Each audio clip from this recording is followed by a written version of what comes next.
A fancy schmancy cure for sadness. If the teacher says, "I will be unfair because of reasons," you get up and leave because of reasons. Head for the library where the real teachers are. You don't sit there stressing out about some pop quiz or something unfair or fake or unusual or stupid. You don't cry. You don't let the bullies near you. You don't jump hoops. You don't perform for your parents. You're not a doll. The truth about being under attack is that you are letting them attack you, and you are not allowed to do that. And I understand that parents will ask you to move out if you don't like what they are saying.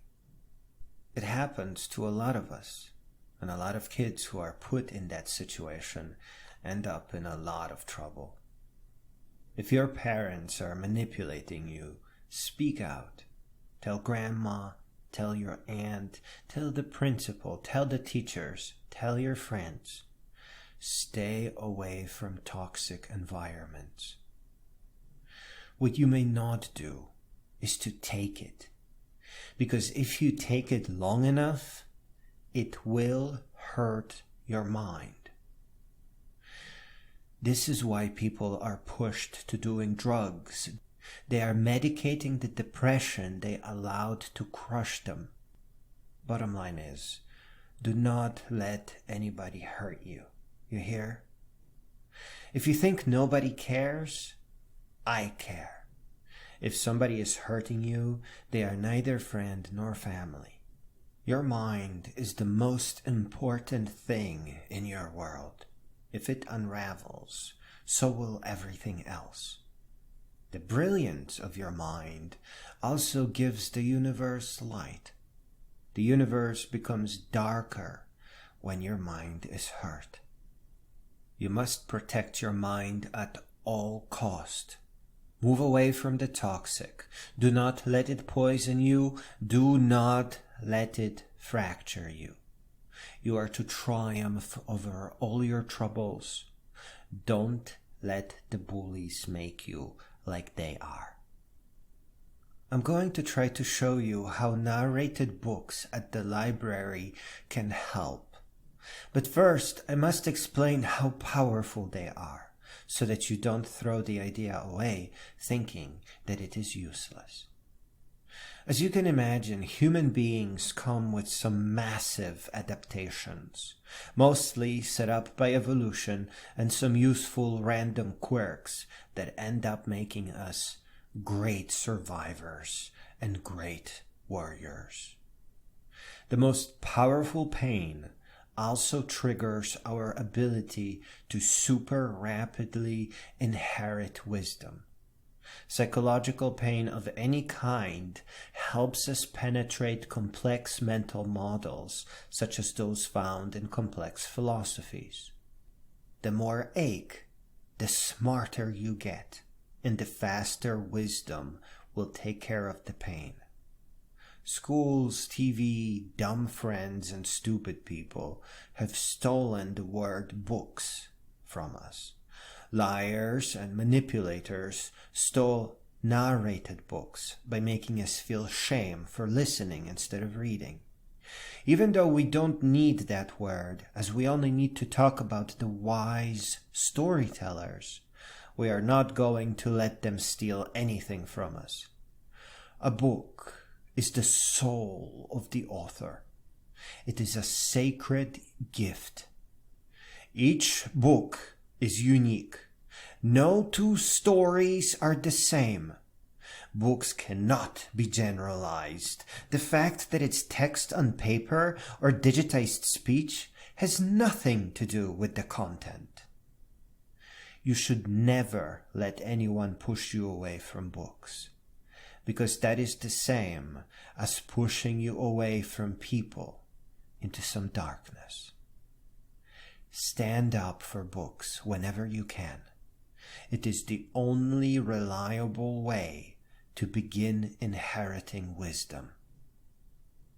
I want to say find biographies, as that represents real wisdom of real people, But a good biography is actually a story of amazing adventure.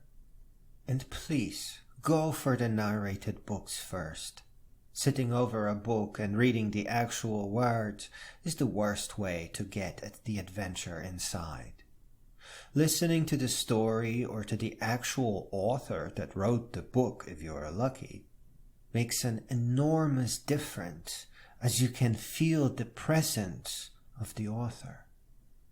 There are many ways to read a sentence, and the author is the safest bet to get it right. I found that Wikipedia has a very tiny audiobook awards category, listing Audie Award, British Book Awards, Odyssey Awards, and the Grammy Award for Best Spoken Word Album. Looking through the provided winner listings is a wonderful way to find your next narrated book. In closing, I would like to caution you. Narrated books not only relieve pain, but also make us intellectually independent and fiercely unique.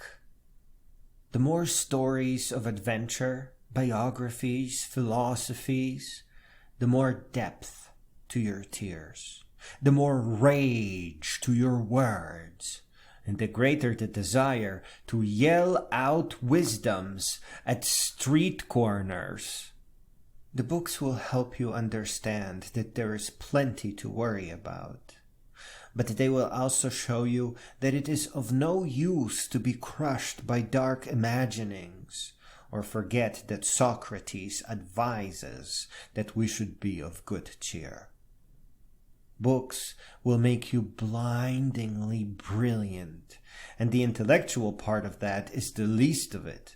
You will actually give off blinding light to all those that are on the same path as you. And, unfortunately, you will also learn things that you may wish you didn't know.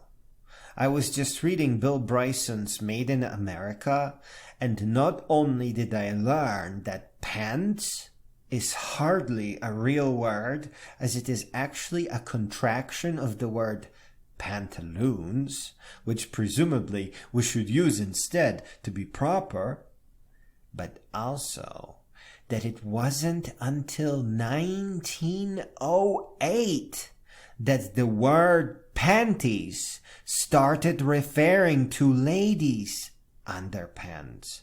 It is safe to say that until 1908, grizzly cowboys would have conversations that would go like this. Hey Cletus, you and Cornelius keep heading on north. We're gonna stop by Jabadias and get some fresh panties. It's the ones I've been riding in don't wash no more and started spooking my horse.